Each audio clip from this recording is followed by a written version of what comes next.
Hi అండి. ఎలా ఉన్నారు? బాగున్నారంతా? ఏం లేదండి. ఇయాల వంకాయ, దోసకాయ పచ్చడి చేసేసానండి ఇంట్లో. సరే మీ అందరూ కూడా చూస్తారు కదా అని చెప్పి వీడియో తీసేసానండి దీన్ని. సో, ఈ పచ్చడి ఎలా ఉందో చూసేద్దామా? సరేనండి. ముందుగా రోల్ సిద్ధం చేసుకోవాలి. రోల్ని సిద్ధం చేసుకుని అందులో కాసంత జీలకర్ర, ఉప్పు, చింతపండు, ఎల్లుల్లిపాయ వేసేసుకోవాలండి. వేసేసుకున్నాక కాస్త మెత్తగా నలిగేటట్టు కుమ్ముకోవాలండి. కుమ్ముకున్న తర్వాత పక్కనే గిన్నెలో పెట్టుకున్నాను చూడండి. వంకాయ ముక్కలు, పచ్చిమిరపకాయ ముక్కలు మగ్గబెట్టి ఉంచానండి ఆల్రెడీ రెడీగాను. సో ఫస్ట్ అయితే పచ్చిమిరపకాయ ముక్కలు వేసేసుకోవాలండి. పచ్చిమిరపకాయ ముక్కలు వేసేసుకున్నాక బాగా కుమ్మేయాలండి. కుమ్మేసిన తర్వాత వంకాయ ముక్కలు వేసేసుకోవాలండి. మెత్తగా అయిపోద్ది కదండి. ఆ తర్వాత వంకాయ ముక్కలు వేసుకోవాలండి అందులో.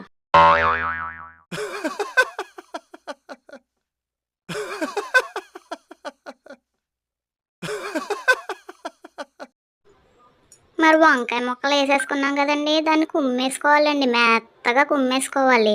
మొత్తం అంతా కలిసేటట్టు బాగా కుమ్ముకున్న తర్వాత అండి మనం పక్కనే ఒక దోసకాయ చెక్కేసండి దాన్ని సన్న సన్న ముక్కలు కోసేసామండి. ఆ ముక్కలను ఆల్రెడీ నేను రెడీగా పెట్టుకున్నానండి. సో మీరు పెట్టుకోకపోతే కనుక మీరు మళ్ళీ కోసుకొని రెడీ పెట్టుకోండి పక్కనే. వేసేసుకుని బాగా మెత్తగా అదంతా కలిసేటట్టు కుమ్ముకోవాలండి. అంటే ముక్కలు పచ్చడి పచ్చడి అయిపోకూడదండి. కొంచెం కలిసేటట్టు నిదానంగా కుమ్ముకోండి. చూశారు కదండి నేను ఎలా కుమ్ముకుంటున్నానో. పైకి వస్తుంటే కొంచెం ఎగదోసుకుంటా కుమ్ముకోవాలండి.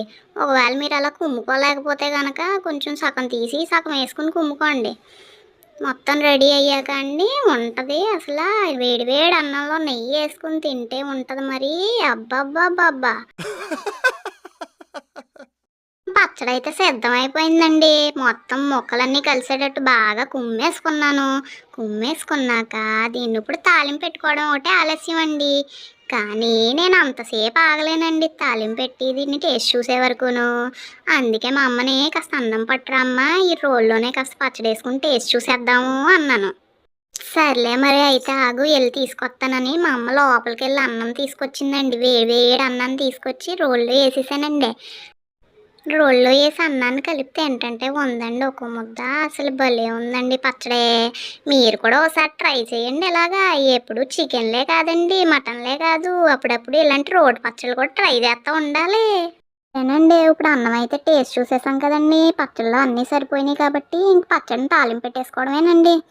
తాలింపు పెట్టేసుకున్నాక పచ్చడి చూసారా ఎంత కలర్ఫుల్గా ఉందో అసలు. కొంచెం చిటికెడు పసుపు వేసి తాలింపు పెట్టండి, మంచి కలర్ఫుల్గా ఉంటుంది.